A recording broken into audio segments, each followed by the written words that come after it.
think that over the past months, we see a lot of great innovations coming from China. And if I pick some buzzwords for that, I think one is the talent.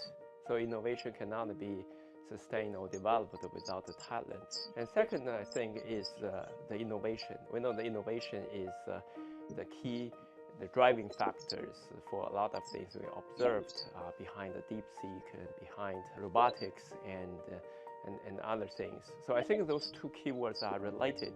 So the talent leads to the innovation, but then the innovation and further can spark additional talent development and service and product development. That's what we see now. Well, I think for any technology advancement, it always is ultimately going to affect daily lives. So for example, just take generative AI, artificial intelligence. So in the past, we think, okay, this technology is just narrowed to a few people. But with the recent DeepSeek rise, I think suddenly the most people feel this will be relevant to themselves, to their daily work. I think if we wish like how this technology gonna affect everyone's life, I think two areas will be most significant and impactful for everyone. So I think one is education, and the second is potentially the medical healthcare, because those two areas traditionally demand resources. You know, people are worried about do they have like resources to take the best education or the best health care. But with technology development, essentially that free the resources. So in the past, not everyone can enjoy the best quality education and medical treatment. But with this technology, and everyone can see that, maybe we have not been there yet, but I can foresee in future in those areas. For example, a lot of child or students, so they were limited by the learning resources. For example, you need to have a great teacher and to inspire you to learn from them. But now with this generative AI, if you can ask the right questions, so essentially you can explore all the available human knowledge, and also you can engage in this meaningful conversation with AI and to test ideas and to deepen your understanding on particular topics. So in this ways, I think it will greatly spark the innovation. So everyone, if you have ideas, you are motivated, and you can benefit from this trend. And similarly, I can see like healthcare and elder care industries.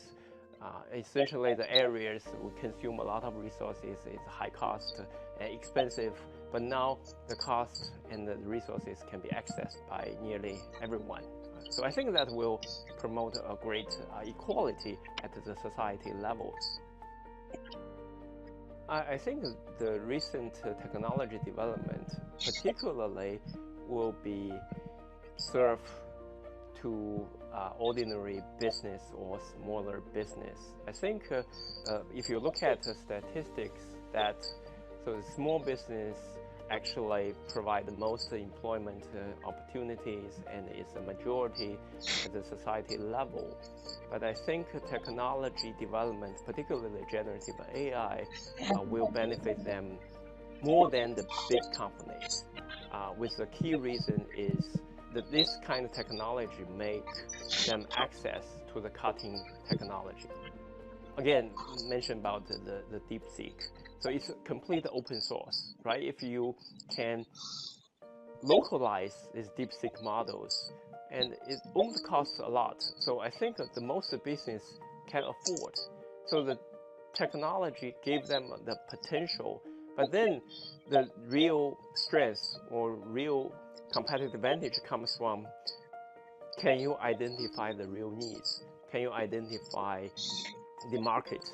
And can you combine this knowledge with application? I think that's the strength of small business or even individuals. We have seen some cases that even high school students or college students, right, if they have ideas, but even though they don't have team, they don't have technology investment, they can easily build through their computer and connect to the large language models API, and they develop application and they released online, and suddenly attracts a lot of customers. I think now it's become a great time for ordinary people to find opportunities, maybe start business, for small companies to grow. Traditionally, being big have certain advantages because you have a moat, that you have talents and you have technology. But with this generative AI, it breaks down that moat, so everyone can access the same technology. So in that case, for those big companies, you need to think about how you can innovate and how you can compete without this technology advancement. So I think that our push is some big companies to be more innovative, maybe involve some organizational restructure, and maybe involve how you're gonna restructure your incentive systems to better motivate your own employees.